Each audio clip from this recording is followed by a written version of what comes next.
Well, good morning. It's the 24th of November 2020, and welcome to another daily devotional. This morning I was in First Chronicles chapter 15, and this tells the story of how David brings the ark back into Jerusalem. Now, Chronicles is a recap, really, of First and Second Kings. It kind of condenses it and squeezes it down. And so here we have the retelling of the story of the ark. And David brought the ark in first of all, but Uzziah, he stretched out his hand and he stopped the ark from toppling off the side of a cart, and the Lord struck him down because the ark is holy. It speaks of his presence. But then David went out and he found the right way to do things. And he says to Zadok and Abiathar, the priests, in verse 13 says, "Because you did not carry the first time, the Lord broke out against us, because we did not seek him according to the rule." And so there was a way and there was a manner of doing this. And then towards the end of the chapter, it says this: "So David and the elders of Israel and the commanders of the thousands went to bring up the ark of the covenant of the Lord from the house of Obed-edom with rejoicing.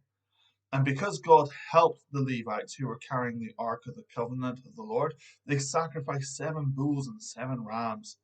David was clothed with a robe of fine linen, as also were all the Levites who were carrying the ark, and the singers, and the Chenaniah, the leader of the music of the singers. And David wore a linen ephod. So all Israel brought up the ark of the covenant of the Lord, shouting of the sound of the horn with trumpets and cymbals, and made loud music on harps and lyres. And as the ark of the Lord came up to the city of David, Michal, the daughter of Saul, looked out from the window and saw King David dancing and celebrating, and she despised him in her heart.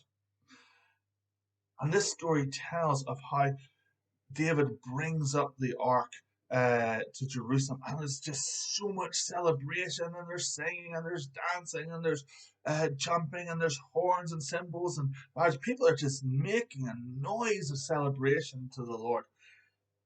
That's what we do whenever God's presence is about the place. We celebrate.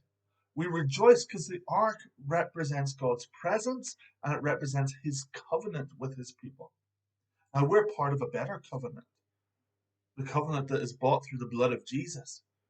And we need to be those that celebrate in the presence of the Lord. But there are always going to be those like Michal. They're the older brothers of the prodigal son story. They're the ones who look at the people who are celebrating, and in their hearts they don't feel that same celebration, so they despise what's going on. Michal was actually David's wife, and she confronted David, and we read this story in First Kings. She confronted David, and David said, "I will become even more undignified than this." You see, it's that heart that goes after the Lord that just does not care what other people think, because it's going after Jesus. So we always have a choice when we come to worship. Are we going to be a David and just don't care what other people think when we worship him in extravagance?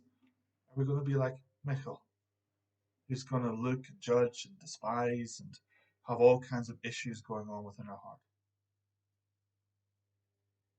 Let me tell you, the one that God favored was the extravagant worship. So I want to encourage you today, when it comes to time to worship, be a David. Don't be a Michal.